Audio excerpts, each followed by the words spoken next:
So Coach is now the head coach at New Braunfels Christian Academy. New Braunfels, my old stomping ground. I lived there for 2.5 years.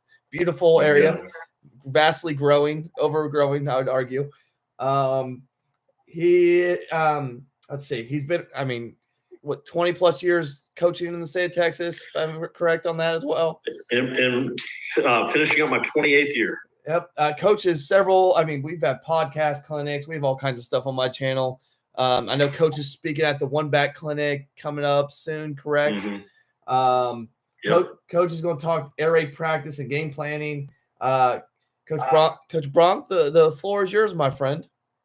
I appreciate it, man. It is truly an honor to be back on with you. It's been entirely too long. Of course, that's life in this business. You get going, and unfortunately, this business gets you busy. And being an athletic director in this state, the spring months, even though this is supposed to be our time to do our continuing education as coaches, it seems as an administrator, it just keeps us busy. Yep. But it's like you were saying, I've gone back to my roots. I've gone back to the air raid. I know that a few years back, I was in the midst of the power spread RPO stuff, and really had taken to that. But as things have gone on, I've kind of gone back into my roots of kind of going back into the air raid, and feel like that's just been the great equalizer for me as I've gone into this, the smaller schools, which is where my heart is. I really enjoy being in small schools, and that's where I'm at right now, where I'm at New Braunfels Christian Academy, where we're at this time we're about to be moved up a classification after realignment, but the last 2 years, which has been the first 2 years of 11-man football at our school, we've been in the lowest classification in TAPS, which is the Texas Association of Private Parochial Schools. We've been a Division IV school football program the first 2 years of 11-man football for us. And so running the air raid has been a great equalizer for us, and helped us with our kind of just balance things out. In year 2, we've made the playoffs, and we were extremely competitive. And and I think being the air raid for us has been tremendous. This past year, my quarterback, who's been a 3-year starter for me since the day I've gotten to MBCA, and tremendous young man. He's going to Wheaton College up in Chicago, and couldn't be more happy for him. And he was a 2,300-yard passer for us. And I've got a returning young man who's going to be a senior this year, who as a junior was an 83 reception kid, who, in high school football, if you're catching 83 footballs, that's pretty significant. And both those young men were all state players for me. And again, when you're at our level, and you're got about 30 to 35 kids playing football, running the air raid is a great equalizer when you're facing programs that have anywhere between 40 to 50 guys, and running the raid and running tempo and stuff like that is it's been great for us. So I'm excited about coming on here and talking about what we do. We do things a little bit differently at MBCA when it comes to our practice planning, and I'm excited about talking about that, because one of the things that we do, and I spent the off season in this past year, and it kind of freaked my staff out, especially my defensive coordinator, because I spent some time with Kevin Kelly, who is up in Arkansas, and he's probably best known for the coach who never punts, and he onside kicks everywhere, all the time, and all this type of stuff. And I spent some time with him, and then he turned me on to a coach who was a defensive guy up in Arkansas. And when you're a Texas guy and you're talking to Arkansas coaches, a lot of people frown at that. But one of the things that they both have kind of had persuaded me on is kind of talking to me about the importance of analytics in this game. And because when you're at our size school, a lot of times your kids go both ways.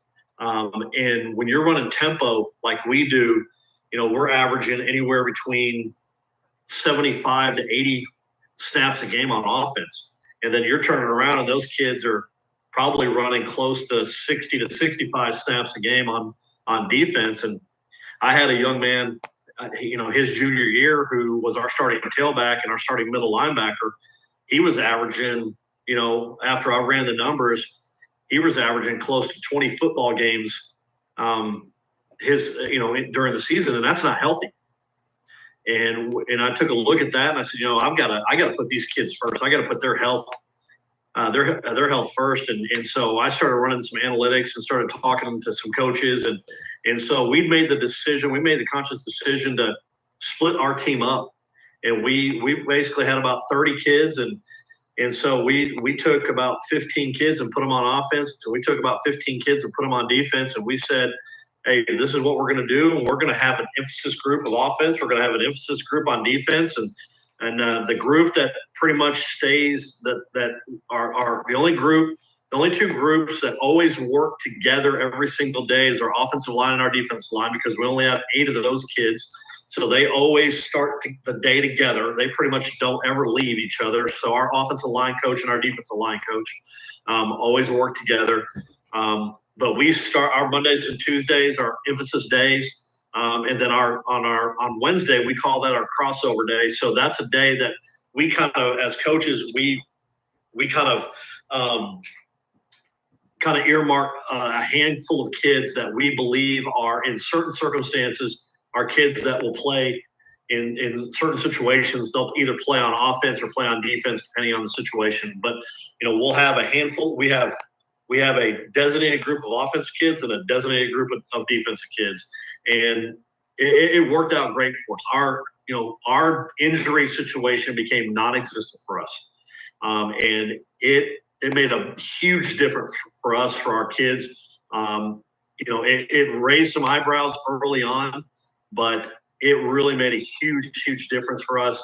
Our kids got better at what we did offensively. Our kids got better with what we did defensively. And I'm really excited about it. And obviously, we're going to talk about the offensive portion of it. But so today we're going to be talking about air raid, practice planning, and game planning. Kind of came up. I've been branding some things. And so our hashtag is at MBCA Air Raid. If you're always interested, I'm always interested in talking ball. My school email address is jbronkhorst at mbcatx.org. My Twitter address, or X, or whatever they call it, is at Coach Bronk. And so we're going to be talking about, our first thing we're going to do is talk about our basically talk about our practice, our daily practices. And Coach Bandstra, can you see that practice plan?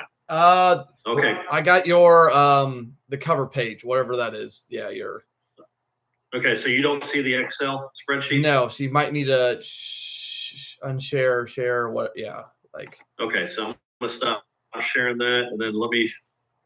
Okay. So what I'm gonna do here is then share screen, and then bring back that and share. Okay. Can you see that now? Give it a second, and yep, got your spreadsheet. Okay, great. So what I'm going to do is I'm going to talk about kind of our Monday, Tuesdays, and Wednesdays. And so I subscribe to the theory of what Coach Mummy, and Coach Mummy is a mentor to me. And he's the one who I've learned this offense from. I've known him since 2007 when he first recruited a kid of mine when he was at McMurray University. And so I've stayed in contact with him. I'm Air Raid certified. I've been Air Raid Master certified. He is a salt of the earth human being. I love the man. Stan Bedwell, again, another guy who, even though he's younger than I am, I talk to him constantly. Again, just the coaches who are attached to this system and to this offense. Are incredible. Drew Piscopo, who I talk to on a daily basis, just incredible people. But again, the whole idea of the air raid is not about the X's and O's about it. It's about the practices. It's just the repetition of the practice. And like Coach Mummy has always said, is you got to have a great capacity for boredom. And the one thing our kids love about our practices is that there's no guesswork. They know exactly what they're going to step into every day. And so they get into practice and they know exactly what they're going to be doing.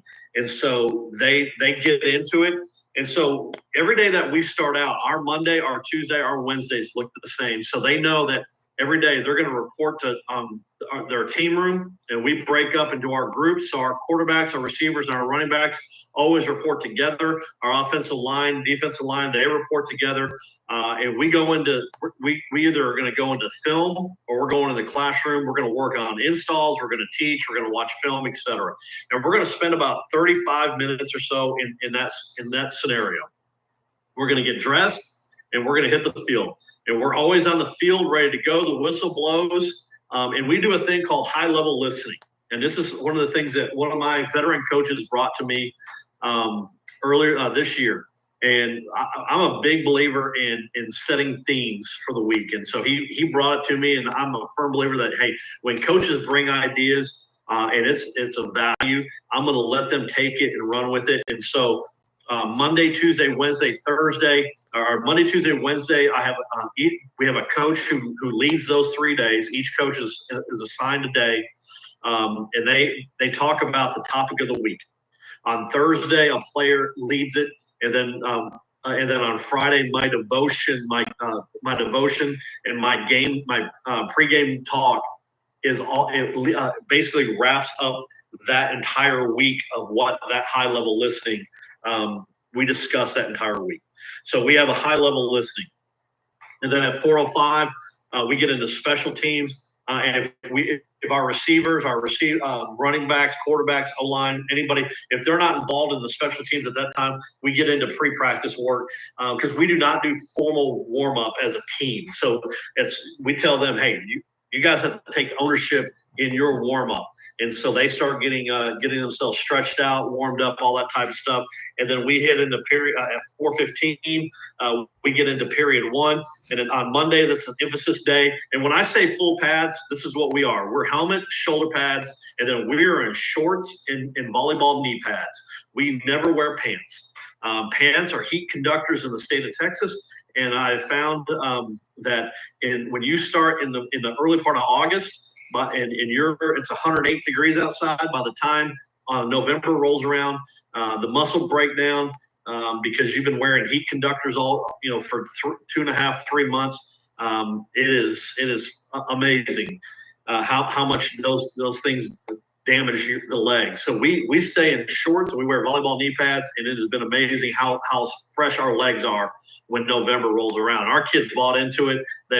Since we've been doing it for 12 years everywhere I've been, and we still do it. So that's what I mean by full pads. So we get into period one, and we get into settle and noose, and our kids love it. So our quarterbacks, running backs, receivers, we get into settle and noose. Our offensive line, D-line guys, they're doing ropes, and it's not the big ropes. They're basically getting into speed ladder work. We do that for 5 minutes, and we get into pat and go. Now, for pat and go, what we do at 50%, we do a stop route. 75%, we do slant routes, and then at 100%, we're doing verticals. And we go. We do 5 minutes of that. Our offensive line, defensive line guys, we're working on pass sets. Then we do 5 minutes of quick game, and then our offensive line, defensive line guys are working on sled work. And our O-line guys, our coaches, they do a great work. They get basically 15 minutes to kind of start working on their own during that time. Then at period 4, we get into mesh drill. And mesh drill is we do the true air raid mesh drill. Where we've got 4 or 5 quarterbacks, and if we don't have that many quarterbacks, our coaches are throwing. And we've got our QB1 and we've got our QB1 and our Z. They're working together, or whatever. We're working corner routes or out routes, and we've got other quarterbacks who are throwing the mesh and the quick out or the deep outs and the flat and the tailback out, running his flare out. But we're doing the true air raid mesh drill. We do that for 10 minutes. Then we're breaking into Indy, and we get every day we get 10 minutes of Indy work. And this is where I tell our coaches, this is not install time. This is work on your craft time. So I spend every day, I work on something that works on our craft for our quarterbacks. And so every day they get 10 minutes of working on their craft. If it's releases, if it's hand placement, it's whatever, they get 10 minutes. And then in period 8, we start working on team screens. So we're working on, if we're going to work on a base screen for that day, if we're going to work on Randy, if we're going to work on anything that has to do with, our Fox screen, anything, we're going to work on our base screens for that day. We got 10 minutes of that. And then we're going to jump in and we're going to do routes on air. And we do team screens. Going back, we do team screens. And at that time, our O-line is with us and we're doing it as a full team and we're blowing and going. Then we do that for 10 minutes and we jump right back and we jump into routes on air. Our O-line, D-line, they work group work. And then with our receivers, quarterbacks, and running backs, we're doing routes on air. We're going to work with dummies and trash cans. And we're working on and we're setting all that stuff up with everybody with the defense in drops. And what we do at that point in time is we're setting everything up to what we expect from a progression standpoint, what the defense is going to look like that we're facing that week. And then we do that for 10 minutes. And then we get to period 12. We're going to do an inside run period where our running backs, O-line, D-line, and our backup quarterbacks are doing an inside run. And then our QB1 and receivers are working one-on-ones against DBs. And I emphasize to our receiver coaches that I only want routes that are game plan centered. So anything that we are working on that week, those are the routes that I want. I don't want to run routes that have nothing to do with what we're working on that week. I want to work on things that we're going to be running that week. And then we get into period 14, team pass haul. I don't run 7-on-7 as just regular 7-on-7. We do team pass haul.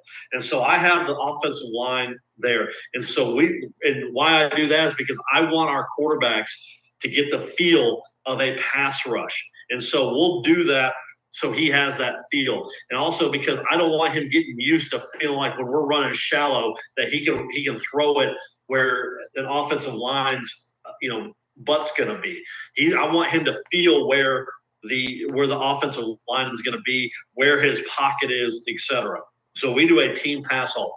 So on Monday, on a Monday, for example, our script is going to be our orange and red zone and goal line package. And I'll show you when we get into our game plan what that means. And so on our team pass haul period, which is 10 minutes, that is the area that we're focused on.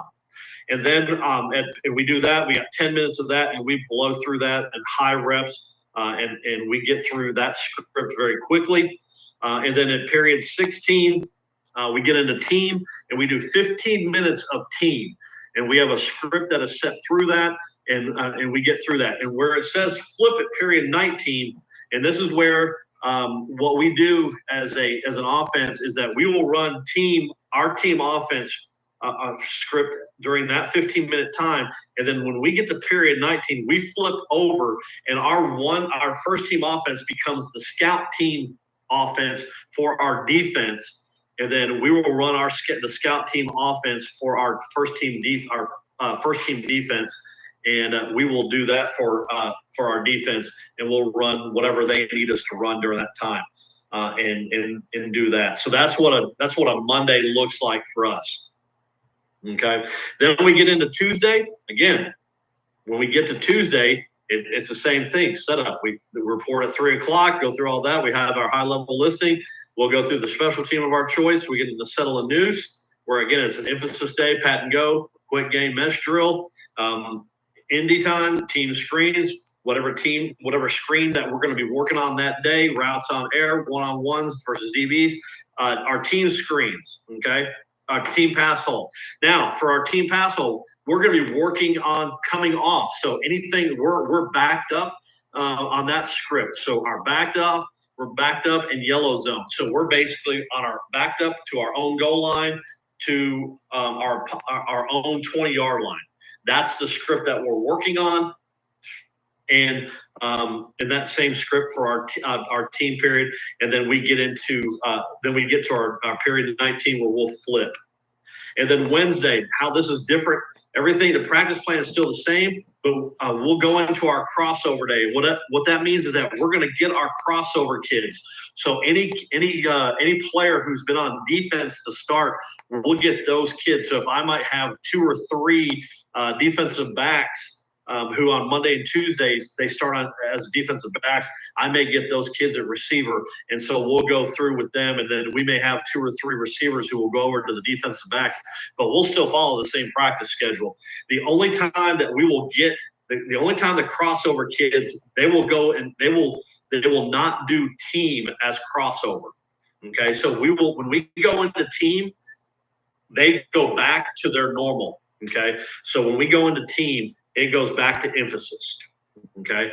And so when we get into team pass haul, we are an open field. So it's 20-20. Okay. And so team pass haul, it's open field. And we get into team, it's open field. And then we get into flip. Okay. I'm going to stop sharing this time right here. And then we're going to go into our game day call sheet here. Oops, sorry. I forgot to share that screen. So we're going to share that. Coach Bandstra, can you see that now? And yes, sir.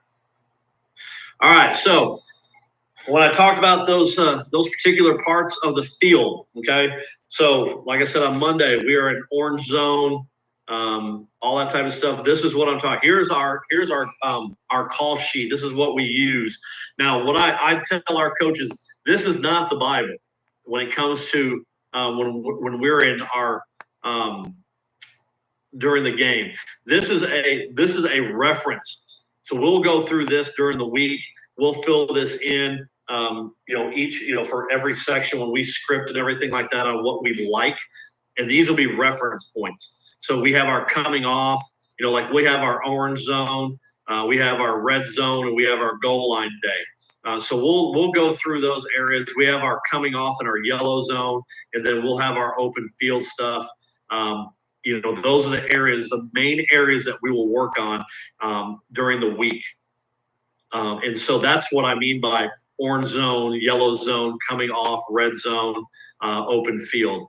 So when I mean that in those areas on Monday, Tuesday, and Wednesday, I have our go for 2 chart, our kill the clock stuff, and then over here, this is our pregame timeline that I work off of, that every coach gets. On the offensive side, what our pregame will look like, et cetera, so they know what everything looks like during that day. So, but that's kind of how we go through our game planning and practice planning. The biggest thing that we work on every day with our quarterbacks and our receivers is we don't talk. And I don't know if anyone's ever watched the video or the blog, not the blog, the podcast, listen to the podcast of Bob Stoops and Cliff Kingsbury when they talked about Coach Leach and how much Coach Leach hated talking about coverages with quarterbacks, instead talked about progressions.